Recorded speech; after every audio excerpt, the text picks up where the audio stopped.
You know, it's kind of funny because we made this exact same video with these exact same kind of comments and these exact same critiques on Jack Eichel, where he called out his own team and he vented his frustrations out into the media. Well, this time, we have ourselves a very similar situation. It's pretty much the exact same thing.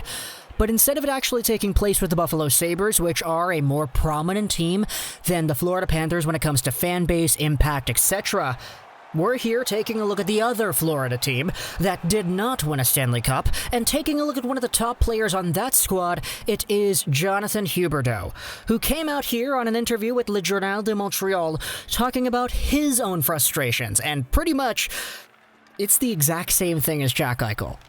And it wasn't really all too apparent to me until I read this piece just how similar the Panthers and the Sabres are in this respect. The fact is, those two teams have both just been out of the playoffs for the majority of the time. I mean, Florida had 2 years where they actually did stuff in the playoffs. The most recent one was 2016, I believe, where they lost in the first round to the Islanders. But aside from that, it's really similar to the Sabres in that the Panthers haven't done anything, despite the fact that they have gotten themselves some big fish. They were the first overall draftees in 2014 to get Aaron Ekblad first overall.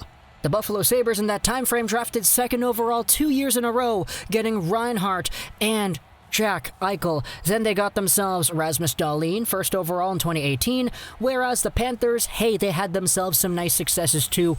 Barkov second overall, can't go wrong with that. Obviously Ekblad, we mentioned that before too. And then you have the number one goaltender signing over with Florida. He's a big fish free agent. Florida's the place to be all of a sudden. Mike Hoffman's over there, pretty consistent 30-goal guy who is still a free agent at the moment of this recording.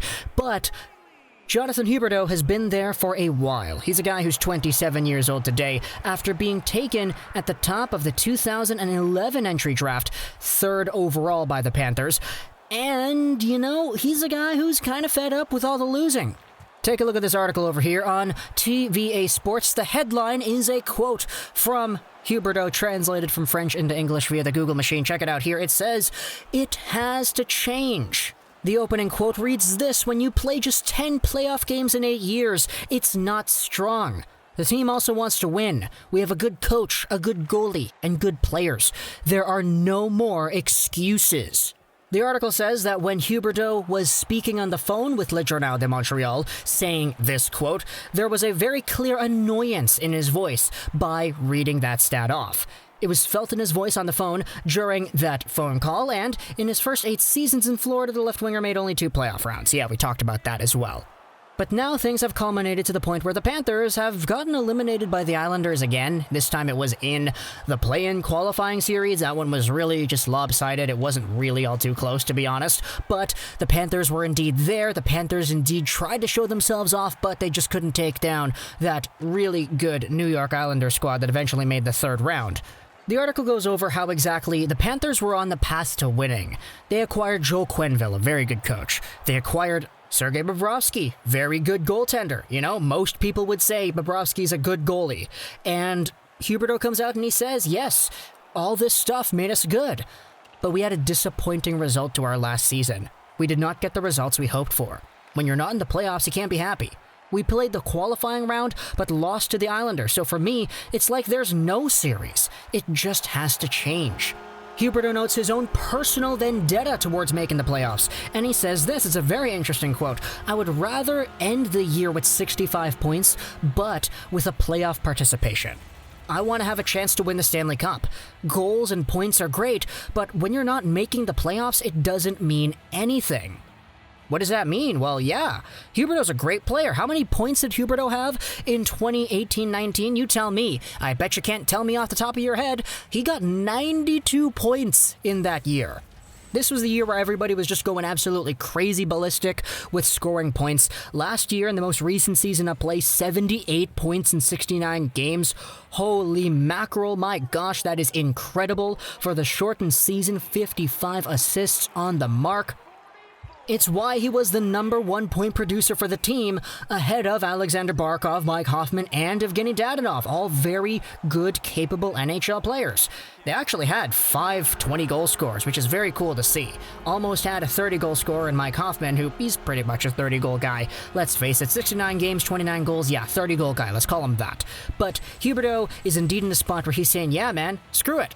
I'd be okay if I dipped in scoring as long as we made the playoffs. And for a guy who has spent pretty much every year since 2011 in Florida playing for this Panthers team, only making the playoffs twice and getting eliminated from the qualifying series as well, I can definitely sense that frustration there.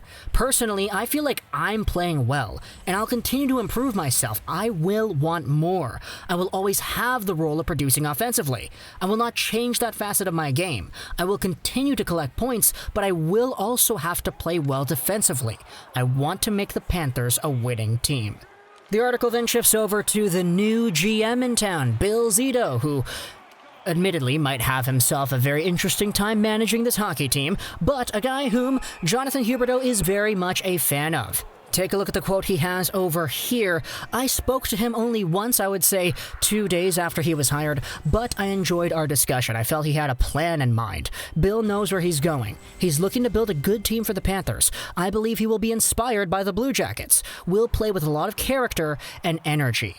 We needed depth. We were scoring goals, but we had holes in our D play. We need to play within a better structure, to tighten our game. To become a dangerous team, we'll have to play in Joel's system. We can't always win 6-4. A team always ends up having breakdowns offensively.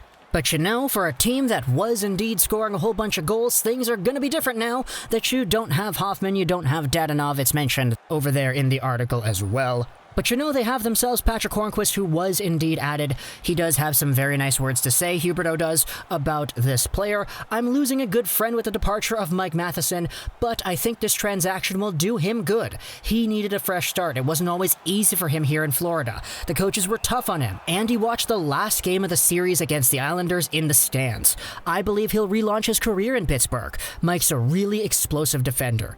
For Hornquist, we had a 2-time Stanley Cup winner. I also have heard that he works very hard. He keeps himself in good physical condition. He will also be good for us by placing himself in front of the opposing team's net. He'll score his goals, and he'll play in front of the goalie on the power play. It was Barkov's role, but he'll be given another responsibility. So you know, this is kind of like, it's exactly the same as the Jack Eichel stuff.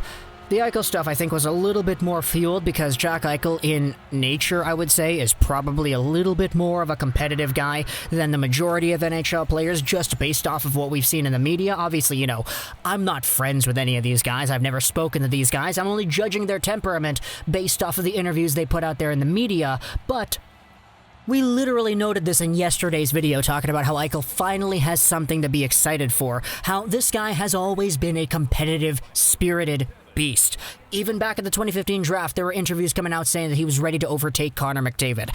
And he said it himself. He wants to win the cup every year. He wants to make the playoffs every year. He wants to be a winner, but he hasn't been doing that with the Sabres. Huberdeau, even though he doesn't seem to have that same kind of very blunt attitude towards showing off how much he wants to win, it's definitely evident, man. Huberdeau was drafted in 2011. It's been 9 years with the Panthers.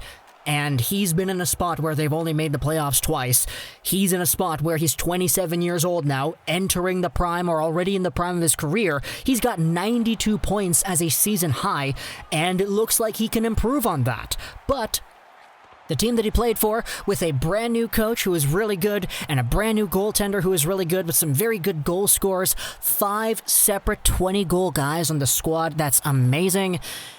Yeah, they couldn't beat the Islanders. They lost in 4. Are you serious? That's pretty frustrating, and I get exactly why he says he is disappointed. Things need to change. The season was a disappointment, and it wasn't the results that they wanted. There are no more excuses for the Florida Panthers, and honestly, kind of saying that sentence kind of feels funny because the Florida Panthers, like, come on, buddy, it's the Florida Panthers. Why are you getting so worked up over the Florida Panthers? And because it's mostly due to the overall social status, I guess, of the league. Because when you think of teams with a very indomitable presence amongst their fan base and the team and its overall sentiments and the impact of those sentiments, you don't really think of Florida as one of those teams. So it does kind of feel funny, but, you know, if the Florida Panthers get good, That's good for the league, in my opinion. You know, I like seeing good teams come out of nowhere. I like seeing a lot of good teams, and I like seeing big competition. So, if Huberdeau is right and Bill Zito does have a plan, and if everything goes according to that plan, then hey, I'd be happy. But for now, talk to me in the comments what you think about Jonathan Huberdeau expressing his disappointment, how the Florida Panthers were unsuccessful. Tell me what you think about this whole interview. I hope you enjoyed this video. So that is Trolls 99, and bye.